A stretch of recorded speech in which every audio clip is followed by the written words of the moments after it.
Tungabhadra dam ಮತ್ತೆ ಭರ್ತಿಯಾಗುತ್ತಾ? ಇದೇ ನೋಡಿ $1,000,000 ಪ್ರಶ್ನೆ. ಯಾಕಂದರೆ ಜುಲೈ ತಿಂಗಳಿನಲ್ಲಿಯೇ ಬಹುತೇಕ ಡ್ಯಾಮ್ ಭರ್ತಿಯಾಗಿತ್ತು. ಸರಿಸುಮಾರು 105 TMC ನೀರು ಸಂಗ್ರಹವಾಗಿತ್ತು. ಆದರೆ ಕ್ರಸ್ಟ್ ಗೇಟ್ ಕಿತ್ತುಕೊಂಡು ಹೋಗಿ ಭಾರೀ ಅನಾಹುತವೇ ಸಂಭವಿಸಿಬಿಡ್ತು.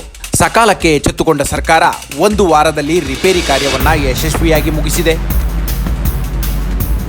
ಆದರೆ ಬರೋಬ್ಬರಿ 35 TMC ನೀರು ಪೋಲಾಗಿದೆ. ಸದ್ಯ ಜಲಾಶಯದಲ್ಲಿ 73 TMC ನೀರು ಸಂಗ್ರಹವಾಗಿದೆ. ಮಳೆಗಾಲ ಇನ್ನೂ ಮುಗಿದಿಲ್ಲ ಅನ್ನೋದೇ ಆಶಾಕಿರಣ.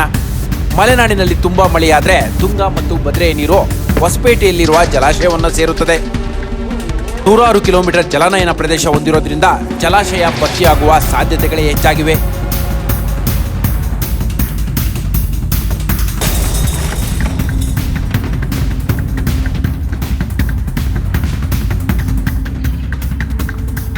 ಅದು ಅಲ್ಲದೆ ಮುಂದಿನ 1 ತಿಂಗಳು ಭಾರೀ ಮಳೆಯ ಮುನ್ಸೂಚನೆಯನ್ನ ಹವಾಮಾನ ಇಲಾಖೆಯವರು ನೀಡಿದ್ದಾರೆ. ಈಗಾಗಲೇ ಶಿವಮೊಗ್ಗ ಜಿಲ್ಲೆಯ ಭದ್ರಾ ಜಲಾಶಯ ಭರ್ತಿಯಾಗಿದೆ. ಒಂದು ವೇಳೆ ಮಳೆಯ ಪ್ರಮಾಣ ಹೆಚ್ಚಾದರೆ ನದಿಗೆ ಹೆಚ್ಚಿನ ಪ್ರಮಾಣದಲ್ಲಿ ನೀರು ಹರಿಸಲಾಗುತ್ತದೆ. ಹಾಗಾಗಿ ಹೊಸಪೇಟೆ ಜಲಾಶಯಕ್ಕೆ ಇದರಿಂದ ಅನುಕೂಲವಾಗಲಿದೆ. ಸದ್ಯ ಜಲಾಶಯಕ್ಕೆ 45,000 ಕ್ಯೂಸೆಕ್ ಒಳಹರಿವು ಇದೆ.